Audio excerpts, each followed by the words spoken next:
Welcome to Jackie's Craft Table. Hi, Jackie here. I'm creating a colorful and fun card with the new Desert Bouquet stamp set from My Favorite Things. This paper that I'm cutting looks like craft paper, and I've mentioned before that I really love the look of craft paper. For some reason I'm just drawn to it. It looks so old-fashioned and cute. But this paper is called Bouquet from My Favorite Things, and I'm cutting out a 5.5 by 4.25 inch panel. I'm going to stamp these flowers out in a variety of colors, starting with white. This white is a pigment ink, and it sits on top of the paper, doesn't absorb into it like the dye inks, so the white will stay pretty vibrant. This ink is called Unicorn by Hero Arts. I pulled out my craft sheet here to protect my work surface. For the rest of the colors, I'm using dye ink from Ranger. This color is called Lemon Twist. I'm not using my Misty for this project because it's okay if they don't stamp out perfectly. It makes it look more faded and old-fashioned, and that's the look I'm going for here.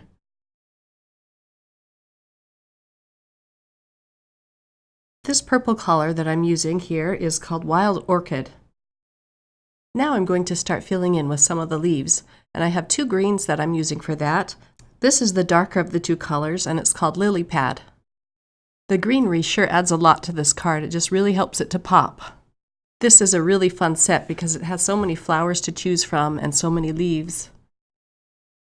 Here I'm using one of the smaller flowers, and I'm using the ink called Cheese Puff.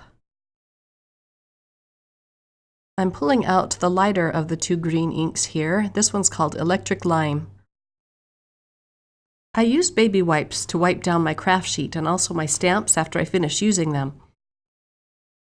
The baby wipes tend to leave strings behind, so after I'm done making the card, I'll take my stamps and wash them with a little soap and warm water.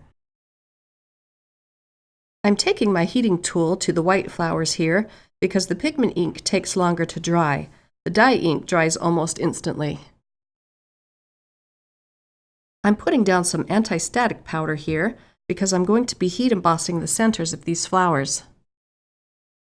I'm using my antique gold powder again. It's just my favorite, and it adds a little bit of dimension to the card. This powder prevents the embossing powder from sticking where I don't want it to be.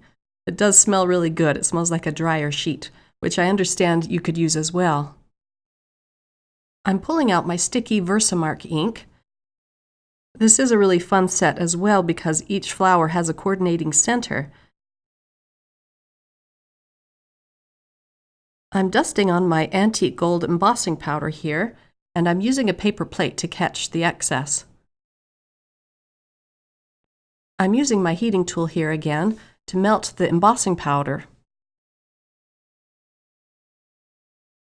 I'm trying not to keep the heating tool in one place for very long because it does tend to warp your paper. But if it warps a little bit, that's okay because I'm going to be gluing this down to the base of my card. There's one more detail I'm stamping onto the yellow flowers. I apologize for my head getting in the shot here, but I wanted to make sure I placed it perfectly in the middle. I'm using my Java Bean ink here. This stamp came with an additional centerpiece. It's a little circle of dots. Now it's time to create the sentiment for this card, and I'm going to be embossing that as well with the same antique gold. I put down some more embossing powder.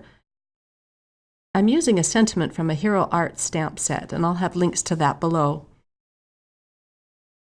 I'm cutting out my sentiment with a small faux stitched die and running it through my Big Shot machine.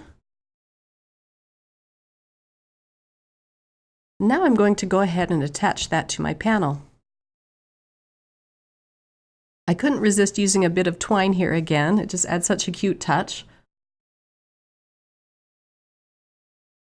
I'll tie the bow just under the sentiment.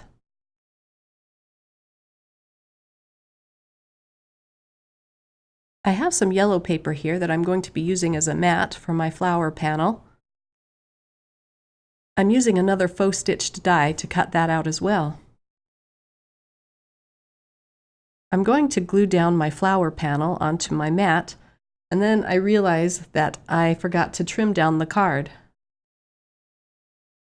Here I'm taking off the bow and then I'm pulling out my paper trimmer here to take about 1/4 of an inch off of each side.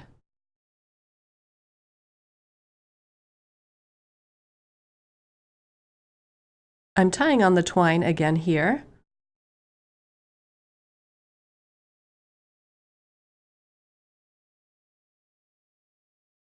And now I can add it to my mat. It'll fit perfectly in the middle of that. I'm using some Neenah Solar White 110-pound card for the card base. It's going to be a side folding card, and I'm scoring it here at 4 1/4.